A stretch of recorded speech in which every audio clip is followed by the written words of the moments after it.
नमस्कार मित्रों।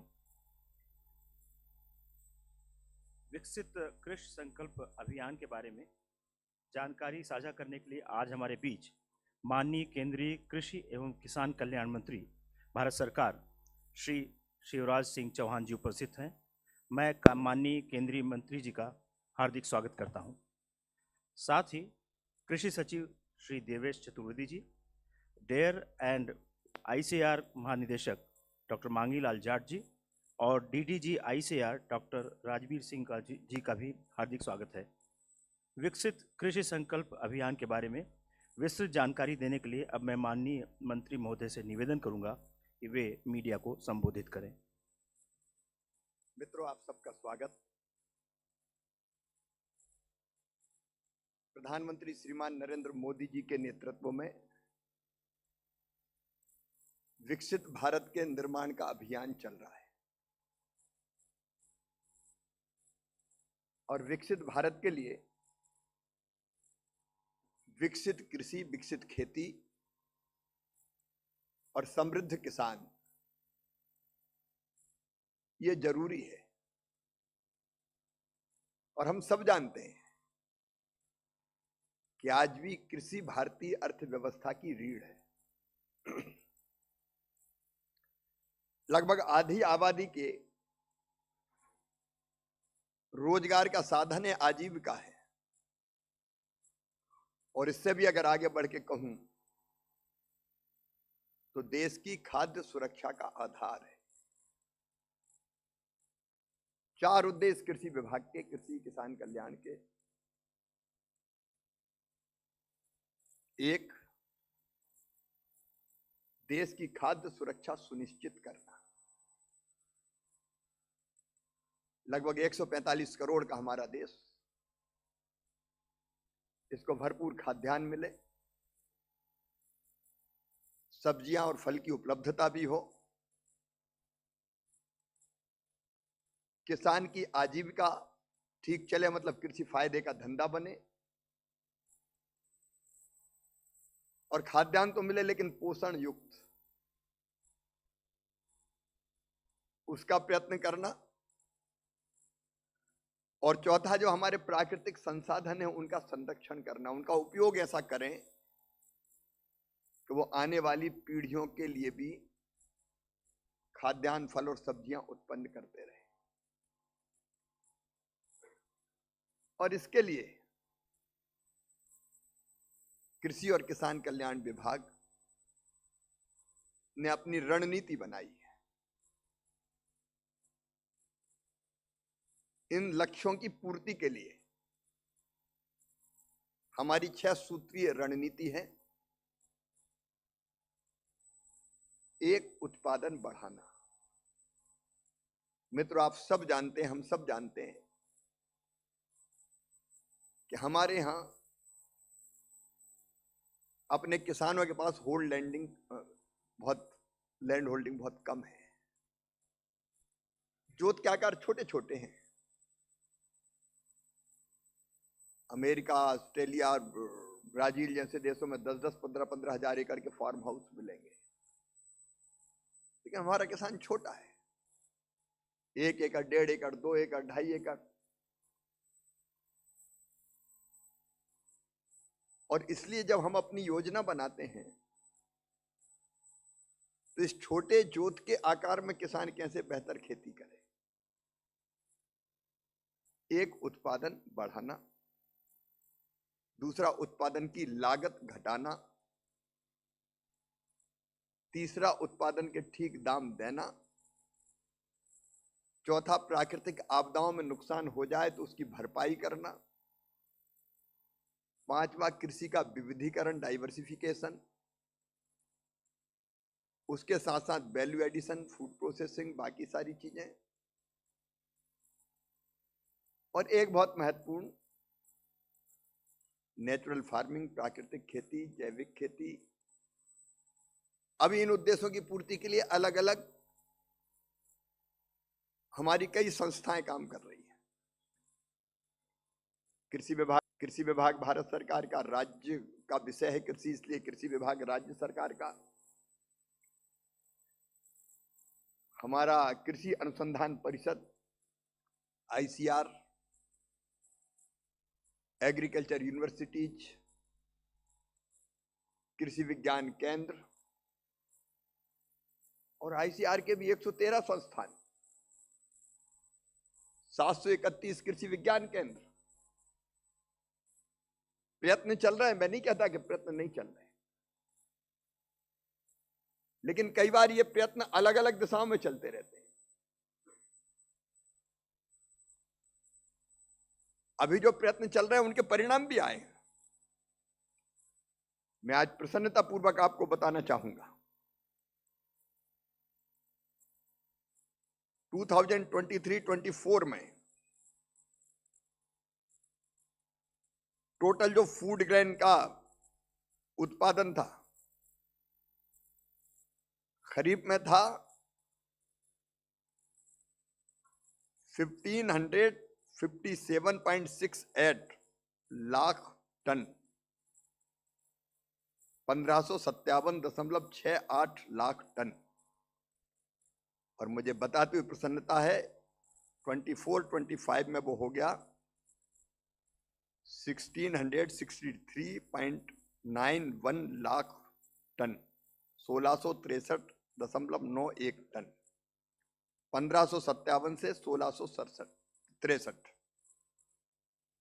रबी का जो हमारा उत्पादन है वो 23-24 में 1600.06 लाख टन था, अब हो गया 1645.27 लाख टन। टोटल अगर हम देखें फूड ग्रेन का उत्पादन एक साल में कितना बढ़ा, 3157.74 से बढ़ के हो गया 3309.18 लाख टन, 3157 लाख टन से 3309 लाख टन। अगर दालें भी इसमें जोड़ दिए जाए तो दालों का जो टोटल है वो भी 221.71 से बढ़ के 230.22 लाख टन हो गया। और ऑयल सीड्स भी अगर इसमें जोड़े जाएं, तिलहन के फसलें, तो वो भी 384 लाख मीट्रिक टन से बढ़कर 416 लाख मीट्रिक टन हो गया, 384.40 से बढ़ के 416.69 लाख टन। अगर आप ओवरऑल देखेंगे खरीफ का राइस चावल 1206.79 लाख मीट्रिक टन, अगर गेहूं देखेंगे 1154.30 लाख मीट्रिक टन, खरीफ का मक्का देखेंगे तो 248.11 लाख मीट्रिक टन, और ग्राउंड नट मूंगफली अगर देखेंगे तो 104.26 लाख मीट्रिक टन, और सोयाबीन भी 151.32 लाख मीट्रिक टन। ये ऑल टाइम हाई है। इस साल का ये जो उत्पादन है ऑल टाइम हाई, एक रिकॉर्ड है। तो हमारा उत्पादन बढ़ रहा है, इसलिए अन्न के भंडार भी भरे हैं, लेकिन हम यहां रुकना नहीं चाहते।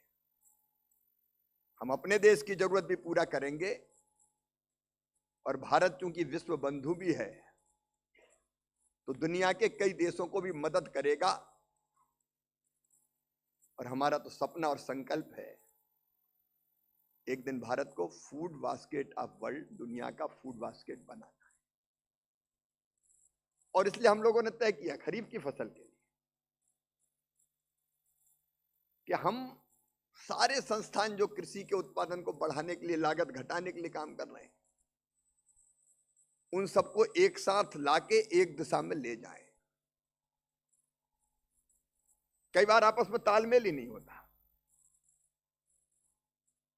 अब हमारे ICR के 113 संस्थान हैं, अलग अलग संस्थान अपना अपना काम कर रहा है,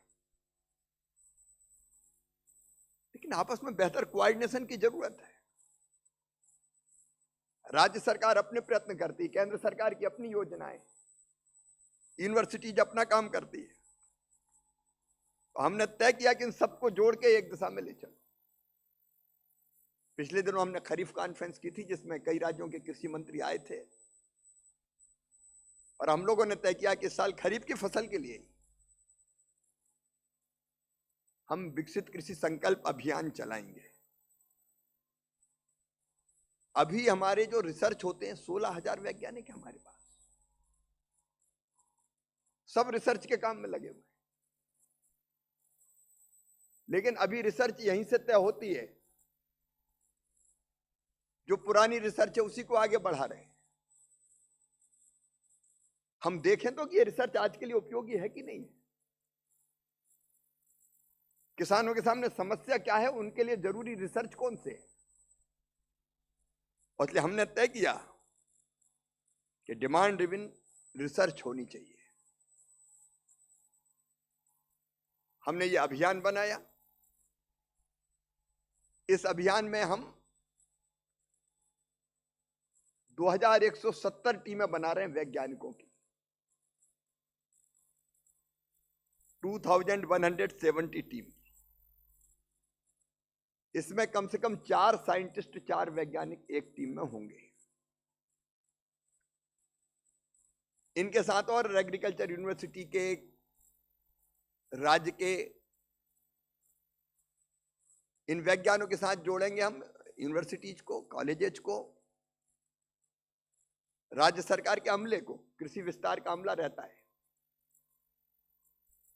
केंद्र की पूरे कृषि विभाग की टीम को,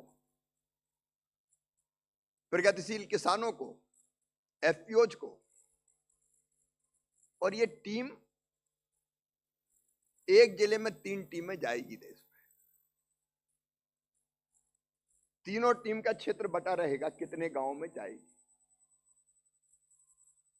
हर एक टीम जिस एक गांव में जाएगी वहां 5 से लेकर 10 गांव के कार्यक्रम।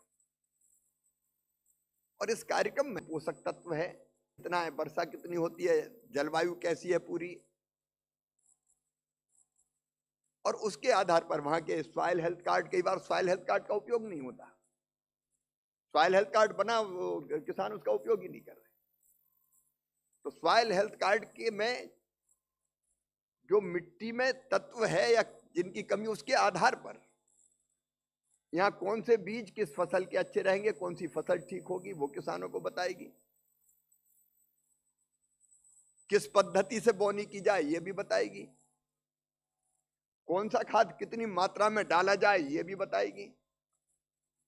कई बार जिस चीज की जरूरत नहीं है वो भी किसान डालते रहते हैं, डीएपी, यूरिया, जरूरत जितनी है उससे ज्यादा हो जाता तो खर्चा भी बढ़ता है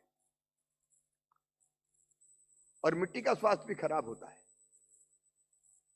तो सारे वैज्ञानिक तथ्यों के आधार पर किसान भाइयों को जानकारी देगी और ये डिस्कशन के फॉर्म में होगा।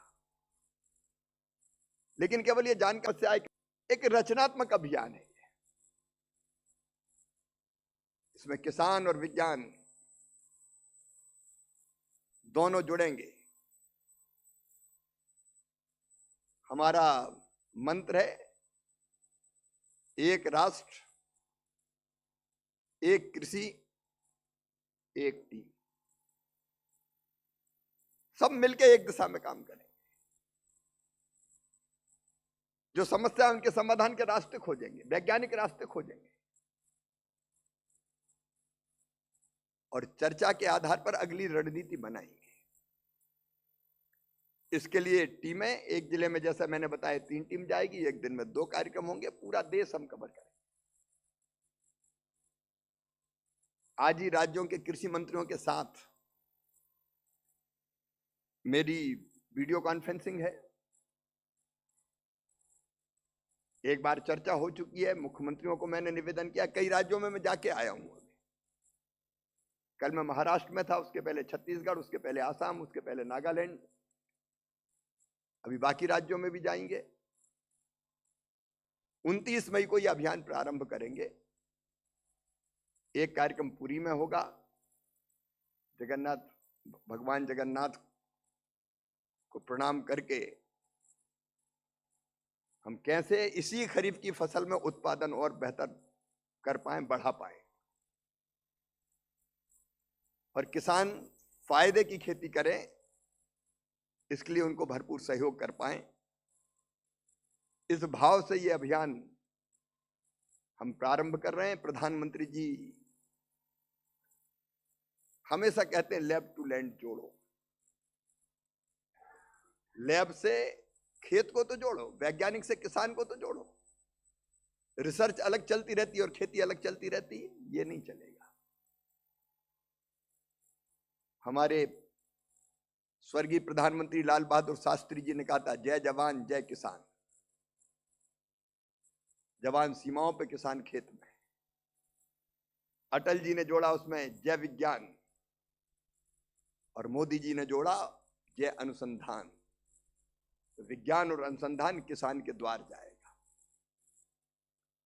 और मिलके हम कृषि के उत्पादन को भी बढ़ाएंगे, लागत भी घटाएंगे, और राज्यों से भी चर्चा करके रिसर्च की दिशा तय करेंगे। एग्रीकल्चर रिसर्च कैसा होना चाहिए, किस दिशा में होना चाहिए। नहीं तो जिस चीज की जरूरत नहीं उसी में रिसर्च चल रहा है, वो नहीं होगा। और रिसर्च से जो नई किस्में निकलती है उसका बेहतर उपयोग कैसे किसान करें। इसलिए एक रचनात्मक अभियान है मित्रों। और मैं एक आग्रह आपसे विनम्रता पूर्वक करना चाहूंगा, यह अभियान देश के लिए है, देश के किसानों के लिए है। तो ये जितना प्रचारित होगा, किसानों के मन में उतनी जिज्ञासा जगेगी। हम अपने तंत्र को पूरा लगा रहे हैं, लेकिन मीडिया का भी इसमें सहयोग मिलेगा। और रचनात्मक चीज कई बार वैसी खबर नहीं होती, लेकिन देश के लिए बहुत जरूरी है। और इसलिए मेरा आग्रह है कि इस अभियान के प्रसार में भी अगर आपका सहयोग मिलेगा तो और उद्देश्यपूर्ण बन पाएगा। अब यह अभियान कैसे चलेगा, इसका एक प्रेजेंटेशन छोटा सा बनाया, वो जरूर हम आपको दिखाना चाहते हैं, ताकि हर चीज आपकी जानकारी में भी स्पष्टता के साथ आए और किसान भी देख सकें कि अभियान कैसा चलेगा। तो अभियान का प्रेजेंटेशन आपका। अब मैं अनुरोध करूंगा कि प्रेजेंटेशन चलाएं।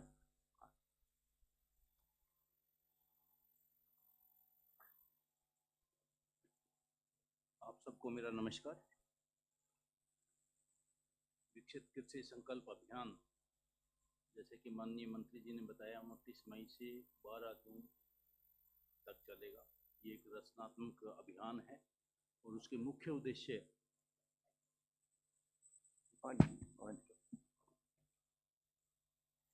सबसे पहले तो इसका मुख्य उद्देश्य है कि खरीफ की जो फसलें हैं, प्रमुख फसलें अलग अलग भाग में देश के, उनके संबंध में आधुनिक तकनीकों के बारे में किसानों को जागरूक करना। चाहे वो नवीनतम तकनीक हो, चाहे वो क्लाइमेट रिजिलिएंट बीज हो, उसके बारे में किसानों को जागरूक किया जाएगा। दूसरा इसका मुख्य उद्देश्य है कि सरकारी जितनी भी योजनाएं और नीतियां हैं वो किसानों तक पहुंचाना, उनको जागरूक करना, और किस तरह से उन योजनाओं का किसान फायदा ले सकते हैं, इसके बारे में विस्तार से चर्चा करेंगे हम। तीसरा इसका अभियान का मुद्दा है जो हमारे मृदा स्वास्थ्य कार्ड किसानों तक पहुंच चुके हैं, उनको किस तरह से लाभप्रद बनाया जाए, उनको देख के किस तरह से संतुलित खादों का प्रयोग किया जाए, क्योंकि फसल से पहले ही उनको इस बारे में जानकारी मिल जाएगी। तो बहुत बड़ा विषय है जिसके बारे में किसानों को जागरूक करना है।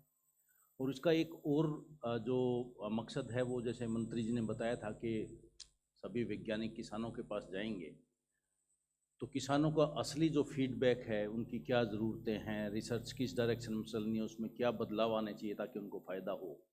और उसके साथ साथ किसान जो अपने लेवल पे इनोवेशंस करते हैं, नवाचार करते हैं, उनको कैप्चर करेंगे किसान वैज्ञानिक इस चीज़ को देख के उसको और किस तरह से मजबूत तरीके से और वैज्ञानिक तरीके से और ज़्यादा किसानों के बीच में ले जाया जा सके। तो ये फीडबैक मैकेनिज़्म और साथ में ही किसानों द्वारा भी जो रिसर्च या नवाचार किए गए हैं उनको कैप्चर करके लार्ज स्केल पे पहुंचाया जाए। तो ये 4 मुख्य उद्देश्य हैं इस अभियान के।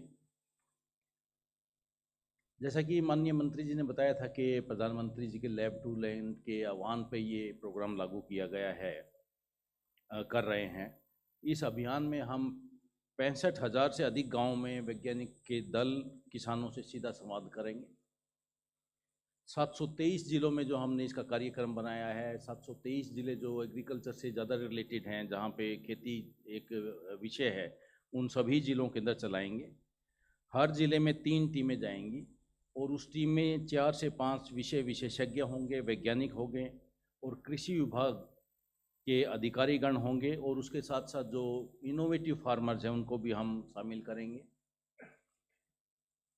इस अभियान के दौरान हम करीब 1 करोड़ और 30 लाख किसानों से सीधा संवाद कर पाएंगे 65,000 जिलों में जाते हुए, और करीब 2,000 से ज़्यादा टीमें हमने अभी तक बनाई जा चुकी हैं, उनको सारी चीज़ें बता दिया गया है।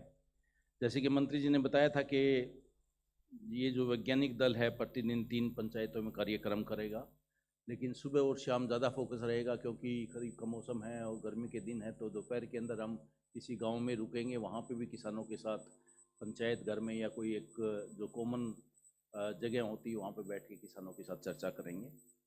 हम कोशिश करेंगे कि इस अभियान के अंदर जनप्रतिनिधि और जो पॉलिसी मेकर्स हैं उनको भी बुलाया जाए, ताकि वो भी समझ सकें कि हम किस तरह से किसानों के साथ जुड़ रहे हैं। डीडी किसान को हमने इस अभियान में जोड़ा है कि इसमें ये संशोधित कर लें, डीडी किसान तो जुड़ेगा ही, आप सब भी आप जुड़े, ये नहीं मेरी वो प्रार्थना है। हाँ, ये बिल्कुल सही है सर, ये मैंने क्योंकि मीडिया के बाकी बगैर सब कोई कहेंगे चीज़ डीडी किसान ही कर रहा है तो आप नहीं, सबके ऐसा सहयोग नहीं की है। जरूरत है। हम आप सभी को साथ रखेंगे, आपके पास टाइम पे हम इंफॉर्मेशन देते रहेंगे कहाँ कहाँ पे कौन कौन सा प्रोग्राम चल रहा है, तो हम उम्मीद करते हैं कि आपका योगदान बहुत ज़्यादा रहेगा। इस पूरे अभियान के अंदर करीब पूरे देश के अंदर 6,729 वैज्ञानिक भाग ले रहे हैं। 2,170 टीमें हमने बनाई हैं इसके अंदर। वो किस तरह से जाएंगी, वाहन का कैसे प्रोवाइड किया जाएगा, या कौन कौन से एरिया में जाएंगे, वो लोग गाँवों को चिन्हित कर लिया गया है।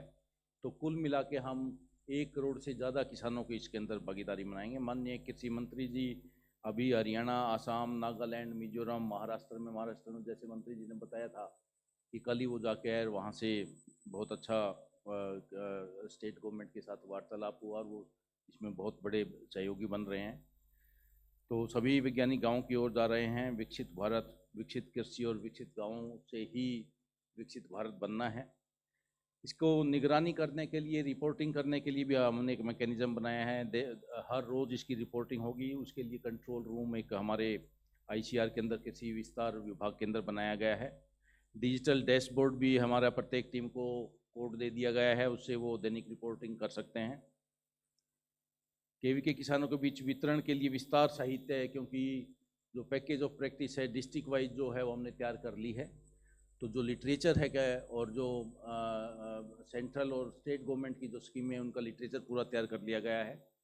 वो हमारे साथ रहेगा, जो कि किसानों में हम उसके ऊपर चर्चा भी करेंगे और उनको दिया भी जाएगा। सारा लिटरेचर स्थानीय भाषा में, स्थानीय भाषा में जाएगा। तो अलग अलग हमारे राज्यों की भाषा जो होगी। कृषि विज्ञान के अंदर इस अभियान को उजागर करने के लिए रेडियो वार्ता भी करेंगे, और हमारा इसका मुख्य लक्ष्य है, चलो उनके पास चलते हैं, हम सब मिल के चलते हैं। मंत्री जी की अगुवाई के अंदर, मार्गदर्शन में ये एक बहुत बड़ा रचनात्मक अभियान है। ये एक छोटा सा मैं आपको उदाहरण के तौर पर दे रहा हूँ। जैसे इंदौर डिस्ट्रिक्ट की बात करूँ तो उसके अंदर हमने जो 4 ब्लॉक हैं उसके अंदर चारों ब्लॉकों को रखा है। उसके अंदर किस तरह से टीम जाएगी उसका पूरा विवरण दिया है।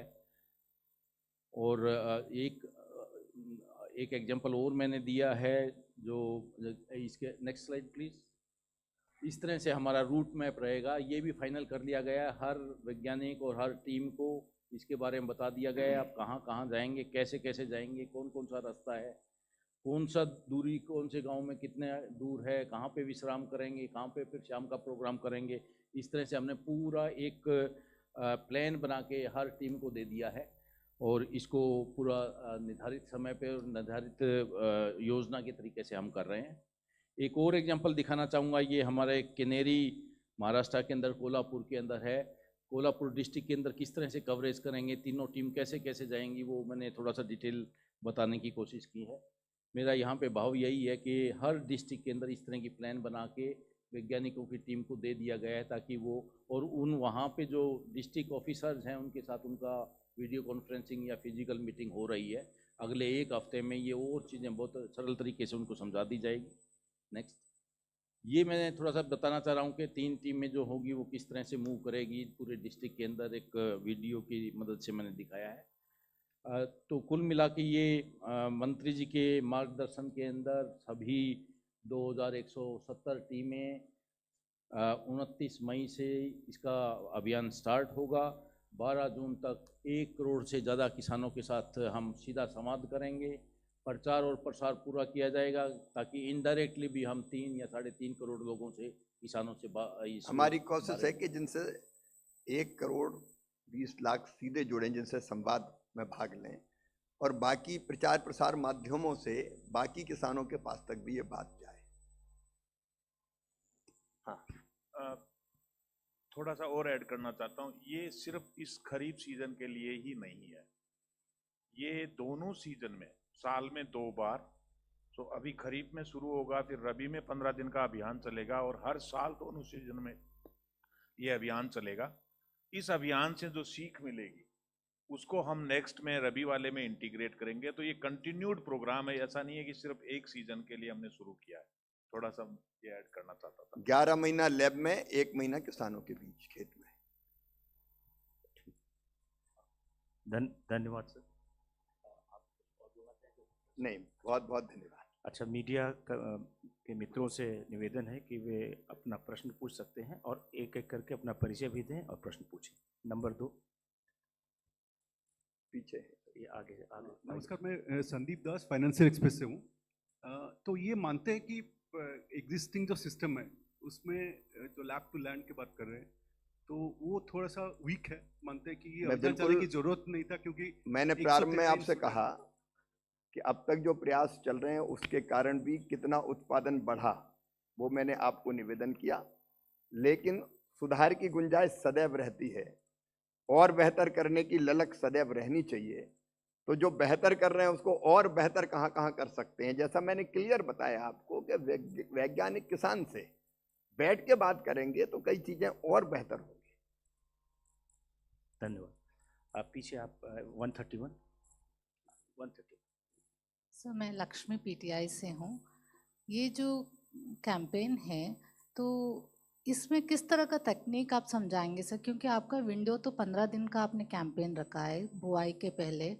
इतने कम दिनों में आप 723 जो जिला आप टारगेट कर रहे हैं, इतना हो पाएगा, या किस तरह के टेक्निक आपने डिसाइड किया है कि ये उनको समझाना है? थोड़ा सा वो डिटेल्स दे दीजिए। जैसा आपने देखा 2100 से ज्यादा टीम रहेगी। एवरेज एक जिले के हिस्से में 3 टीमें आएंगी और 3 टीम 2-2 जगह भी जाती है तो एक दिन में 6 गांव जाएंगी। वैसे हमारी कोशिश है 3 कार्यक्रम, एक दोपहर में भी छोटा कार्यक्रम हो। तो अगर 3 करती है तो आप देखते हैं कि ये 3 टीमें 9 पॉइंट्स पे जाएगी और एक पॉइंट पे हम, एक गांव में हम 5, 7, 8 आसपास के गांव के लोगों को आमंत्रित कर रहे हैं, किसानों को। वो आएंगे। जो वैज्ञानिक हैं उनके पास एक वीडियो दिखाने का वो भी प्रबंध रहेगा, उनके पास सारे साइंटिफिक आंकड़े रहेंगे और उनके माध्यम से एक कार्यक्रम में लगभग 2.5 से लेकर 3 घंटे तक चर्चा होगी। इसलिए कोई बड़े सम्मेलन नहीं है कि हजारों किसान एक जगह आए। कल्पना ये है कि 500-700 किसान एक जगह आएंगे। वैज्ञानिक रिसर्च अनुसंधान के बारे में उनको जो अलग अलग प्रभाग के रहेंगे और वहाँ के लिए जो जरूरी उसी के बारे में बताएंगे, दुनिया भर का नहीं बताएंगे। पहले से वो आकलन करेंगे कि ये गांव और ये 5-7 गांव, मिट्टी, जलवायु, पानी की उपलब्धता, यहाँ रोग, यहाँ कौन सी किस्में होंगी, वो पूरी तैयारी करके जाएंगे। वो किसान को बताएंगे, किसान सवाल भी पूछेंगे। और इसलिए ये 2100 से ज़्यादा टीमें 15 दिन तक पूरे देश में घूमेगी। तो उससे जो हमने बताया 1 करोड़ से ज़्यादा किसानों से हम सीधा संवाद कर लेंगे और बाकी हमारी कोशिश रहेगी कि मीडिया, सोशल मीडिया और अन्य माध्यमों से भी जानकारी किसानों के पास पहुँचे। एक बड़ा अभियान और एक अंतरात्मा से उपजा ये प्रयास है और मुझे लगता है कि इसके बहुत लाभ होंगे। सर मेरा दूसरा सवाल है कि ये जो कैंपेन है पहले भी होता था सर, उससे क्या अलग है? एंड दूसरा है कि इसका जो फंडिंग है किस स्कीम के तहत होगा?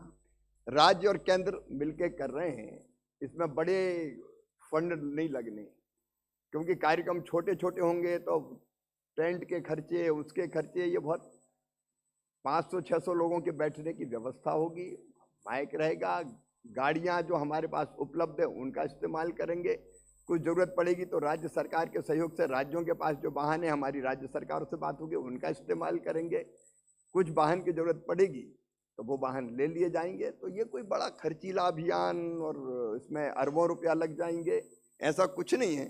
जो उपलब्ध संसाधन है उनका उपयोग करेंगे, कुछ वाहन किराए विराए पर लेने पड़ेंगे, केवल उतनी बात है वो लेंगे। गांव में 500-600 लोगों के बैठने की व्यवस्था दोपहर में तो हाल में ही हो जाएगी, सवेरे और शाम बाहर करेंगे। तो जो कृषि विभाग हमारा वो प्लस राज्य का कृषि विभाग मिलके इसको करेगा।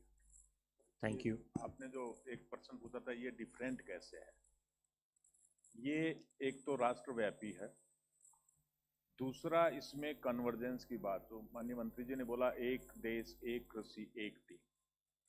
बेसिक आइडिया यही है कि सारे लोग करते हैं लेकिन अलग अलग करते हैं, इसमें सारे एक साथ करेंगे ताकि वन वॉइस से हम पहुंचे। कई बार अलग अलग नॉलेज किसान के पास अलग अलग जगहों से आता है, वो भी प्रॉब्लम करता है, तो सामंजस्य के साथ में आगे जाएंगे। ये मुझे लगता है यूनिकनेस है इस प्रोग्राम की। धन्यवाद। 232 राइट साइड में। Sir, Pragya from times now.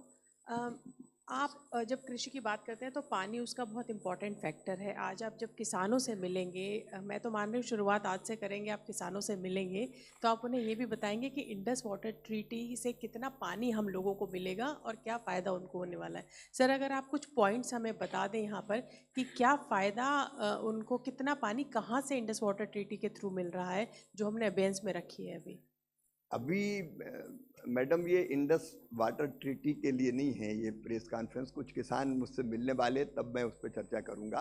अभी तो ओवरऑल ये हर गांव के खेती की परिस्थितियां देख के, वहाँ के जो उनके पास साधन है उनको देख के हम क्या करें उसकी रूपरेखा पूरी देशव्यापी हमने बताई है। 130 पीछे लेफ्ट साइड में 130।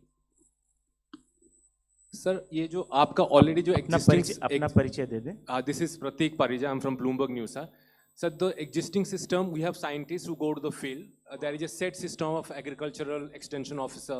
What are we trying to do differently here? I mean, India is a diverse climate. आप बोलेंगे कि एक साथ करेंगे, कैसे करेंगे सर? हर एक जगह क्लाइमेट अलग अलग है। दूसरी बात है, as per the existing system, India is the biggest rice producer, second biggest wheat, sugar and cotton producer. What are we trying to achieve extra? Why are we tinkering the existing system? हम जो चीज सही चल रहा है हम extra क्या करने जा रहे हैं? हम ऑलरेडी सर वर्ल्ड में इतने बड़े प्रोड्यूसर है। I mean it's good that as the mantri ji said there is always scope for improvement, but what is exactly the difference between the existing system and what are you trying to achieve? Thank you sir. देखिए, मैंने पहले ही कहा आपसे कि हमारे जो scientist की team है उनके स्थान अभी से तय हो गए कि कौन कहाँ जाएगा। जिस स्थान पर जा रहा है, जिस गांव में जा रहा है, वहाँ की जलवायु कैसी है, मैंने पहले ही बताया, एग्रो क्लाइमेटिक, वहाँ की जो परिस्थितियाँ हैं उसकी जानकारी उनके पास है। उनमें कौन सी किस्में बहुत बेहतर हो सकती है उनकी जानकारी वो लेके जाएंगे। पद्धति कैसे हो सकती है, जैसे हमने धान की किस्में ऐसी भी विकसित की है जिसमें रोपाई की जरूरत नहीं है, सीधे गेहूं की तरह बोई जा सकती है, वो जिसमें पानी बचता है। ऐसी वैरायटीज भी अब आ गई है जो पहले 20 दिन आ जाती है और उत्पादन 20 से लेकर 30% तक बचता है। तो उन स्थानों पर जहां जिस फसल की आवश्यकता है उसमें और वो बेहतर कैसे हो सकती है, प्रोडक्टिविटी बढ़ानी है हमको, उसमें क्या दिक्कत है। गेहूं का भी उत्पादन और बढ़े, चावल का बढ़े, दाल का क्षेत्र हम बढ़ाने की कोशिश कर रहे हैं, दाल का उत्पादन भी अभी बढ़ा है, मैंने आंकड़े बताए। तिलहन की ऑयल सीड्स का उत्पादन भी हमारा बढ़ा है। ये उत्पादन और बढ़ाने की आवश्यकता है, न केवल खाद्य सुरक्षा के लिए बल्कि अपने उत्पादन को हम एक्सपोर्ट करके दुनिया की जरूरत भी पूरी करेंगे और हमारे किसान की आय बढ़ाने का भी प्रयत्न करेंगे। तो ये जो एक साथ आपने कहा है, विविधता भरा देश है हमारा, हमारे 15 से ज़्यादा एग्रो क्लाइमेटिक जोन है, लेकिन हर एक जोन में, और हर एक जोन में भी नहीं, हर एक जिले में, और जिले में भी जिस गांव में जाएंगे वहां की सारी जानकारी लेके वो जा रहे हैं, और वहां के लिए कौन सी चीज उपयुक्त होगी वो जानकारी किसानों को देंगे। 137।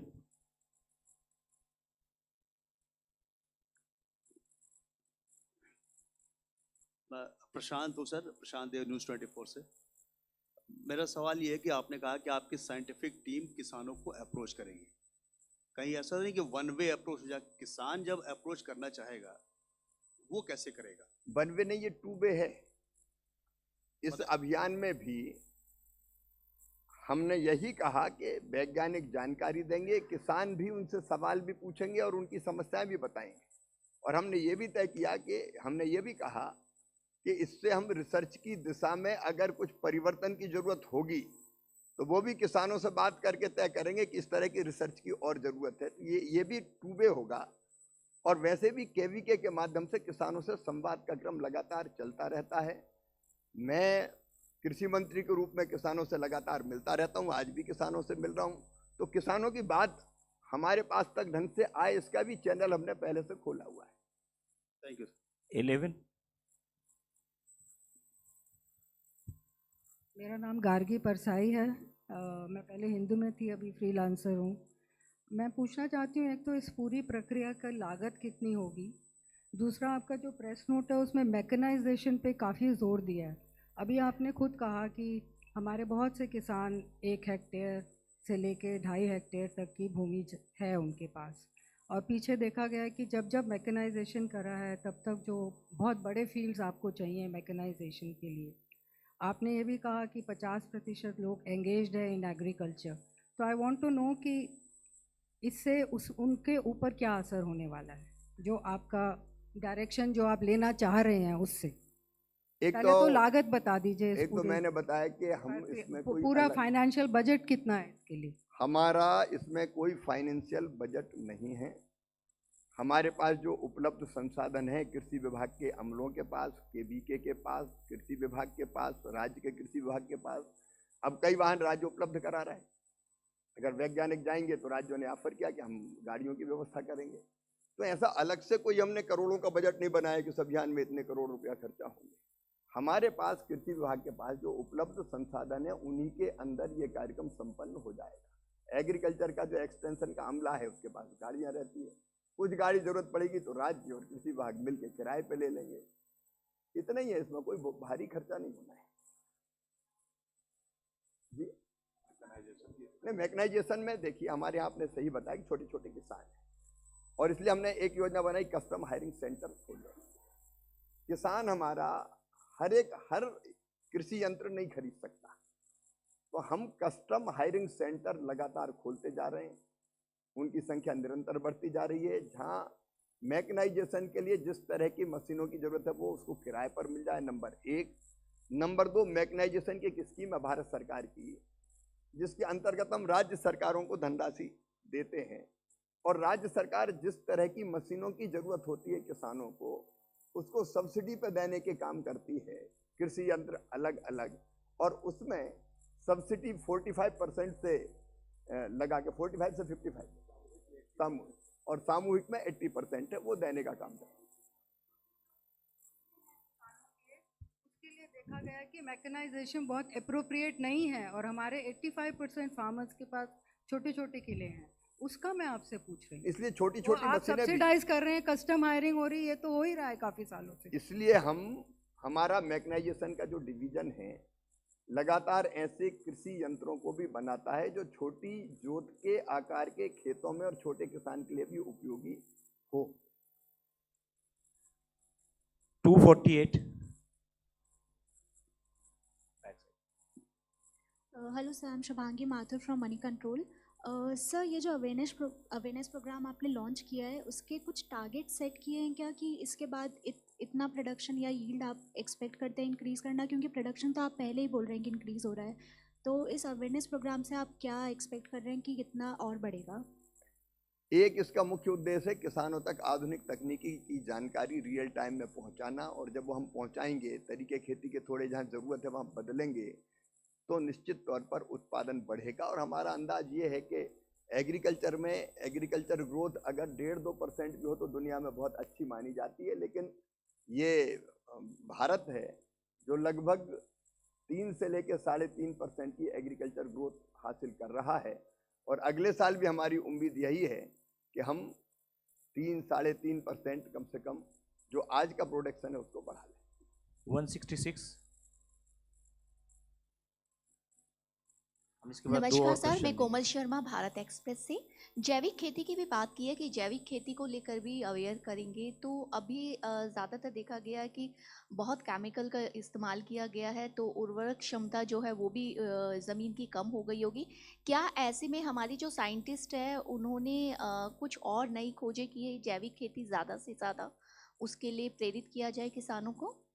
मैडम, देश के कई हिस्सों में आप जानते हैं जैविक खेती हो रही है, लेकिन अब जैविक से प्राकृतिक खेती की तरफ सरकार का आग्रह है, और इस साल आपकी जानकारी में है कि एक प्राकृतिक खेती का एक मिशन लॉन्च किया है, और उसमें भी किसान स्वेच्छा से, उनके पास तक हम जानकारी ले जाएंगे। वैज्ञानिकों ने जो प्रयोग किए उसके आधार पर यह सिद्ध हुआ है कि प्राकृतिक खेती अगर ठीक ढंग से की जाए, ठीक ढंग से मतलब ऐसे ही नहीं कि मैंने एकदम खाद डालना बंद कर दिया, उसके बजाय बीजामृत, घन जीवामृत और बाकी चीज़ों का उपयोग करते हुए तो उत्पादन घटता नहीं है। हमने इस बार अभियान चलाया है कि हम प्राकृतिक खेती के महत्व को और उसके तरीकों को भी किसानों को बताएं, किसानों को उसके लिए ट्रेनिंग देने का भी काम कर रहे हैं। हमारी कोशिश है कि 1 करोड़ किसानों तक हम प्राकृतिक खेती के अभियान को जागरूकता के तौर पर ले जाएं, और अभी मुझे बताते हुए प्रसन्नता है कि लगभग 18 लाख किसानों ने ये तय किया है कि वो इस साल अपने खेती के एक हिस्से में प्राकृतिक खेती करेंगे। हमारा आग्रह नहीं है कि इकट्ठी प्राकृतिक खेती करो, अगर उनके पास 5 एकड़ है तो आधे एकड़ में करे, 1 एकड़ में करे, प्रयोग करके देखे, सही तरीके से करे, क्योंकि एक साथ कोई ऐसा अभियान पूरे देश में लागू हो जाए कि ये इरादा हमारा कतई नहीं है, लेकिन जागरूकता पैदा करते हुए धीरे धीरे किसान ठीक प्रयोग करते हुए प्राकृतिक खेती की दिशा में जाएं, ताकि हम धरती को आने वाली पीढ़ियों के लिए भी उपयोगी बनाए रख सकें, उसका प्रयास भी करेंगे हम। Thank you sir. 187। नमस्कार सर, मैं पीयूष हूँ आज तक से। मेरा पहला सवाल ये है कि आपने अभी बताया कि आपने कुछ मुख्यमंत्रियों से बात की थी इस पूरे अभियान को लेकर, तो क्या नॉन एनडीए रूल गवर्नमेंट्स के सभी मुख्यमंत्री सबका रिस्पांस कैसा रहा था नॉन एनडीए का? और पहला दूसरा सवाल है सर कि क्या आप और भी कुछ मंत्रालयों का समर्थन लेंगे इस अभियान के लिए, केंद्रीय मंत्रालय? देखिए, पहली चीज तो ये कि ये अभियान सारे देश का है। देश के सभी कृषि मंत्रियों से अभी वीडियो कॉन्फ्रेंसिंग मेरी इस कार्यक्रम के तुरंत बाद अभी मैं कर रहा हूं, जिसमें ऑफिसर्स भी होंगे, साइंटिस्ट भी होंगे, व्यापक पैमाने पर हम चर्चा करेंगे। इसके पहले भी वीडियो कॉन्फ्रेंसिंग का दौर अधिकारी स्तर पर चल रहा है, बैठकें कई राज्यों में हो चुकी है। कई राज्यों में जो मैंने बताया, मैं खुद जाके भी बैठकें कर चुका हूं, हमारे अधिकारी बैठक कर रहे हैं, और कोई भी मुख्यमंत्री हो मेरे लिए मुख्यमंत्री है, चाहे किसी राज्य का हो, किसी दल का हो, हर एक मुख्यमंत्री से भी हम चर्चा कर रहे हैं। उसमें एनडीए नॉन एनडीए का सवाल नहीं है, सवाल खेती का है, सवाल किसान का है। हम सब भारत माँ के लाल, भेदभाव का कहाँ सवाल। ये तो एक राष्ट्रीय अभियान है जिसमें सबको साथ जोड़ के हम चलेंगे। 152 पीछे। आई थिंक ये लास्ट क्वेश्चन है। सर गुड मॉर्निंग, मैं जिगीश द हिंदू न्यूज़पेपर से। सर ये जो अभियान में state university, state agriculture universities और स्टेट एग्रीकल्चर डिपार्टमेंट्स का क्या रोल होगा? आपने बताया है कि एक देश एक खेत, आई मीन एक देश एक कृषि एक टीम, तो इसमें ये जो डाइवर्सिटी आप कैसे एड्रेस करेंगे इस अभियान में? जो नहीं, इसलिए हमने राज्यों के साथ मिलके हमने जो एग्रीकल्चर यूनिवर्सिटीज है उनके वीसीज को और एग्रीकल्चर कॉलेज के भी टीम को हम इस अभियान में उस इलाके में जहाँ वो एग्रीकल्चर कॉलेज स्थित है या एग्रीकल्चर यूनिवर्सिटी जिस क्षेत्र में काम करती है उनको साथ जोड़ रहे हैं। उनकी टीम भी हमारे साथ रहेगी। हमारी कोशिश ये भी है कि बीएससी एजी, एमएससी एजी जो विद्यार्थी कर रहे हैं उनमें से भी कई विद्यार्थी जिनकी जिज्ञासा है तो वो अनुभव भी करें खेतों में जाके, उनको भी जोड़ने का प्रयत्न होगा। एक बड़ा प्रयोग है, मुझे लगता है कि इसका लाभ निश्चित तौर पर। हमारे ख्याल से सब लोग प्रश्न, आपका कोई प्रश्न बचा है? अब अंतिम प्रश्न है ये। हाँ, ये कैंपेन पंजाब में भी इम्प्लीमेंट होगा सर? आपको पता है कि वहाँ पे PR IR 44 particular seed ban किया गया है, पैडी वैरायटी। इसको रिप्लेस करने के लिए आप वहाँ के किसानों को क्या सुझाव देंगे सर? अब ये चूंकि न्यायालय में है मामला, मेरा कुछ कहना अभी ठीक नहीं है, लेकिन अभियान पंजाब में भी चलेगा। बहुत बहुत धन्यवाद सब मित्रों को, प्रणाम।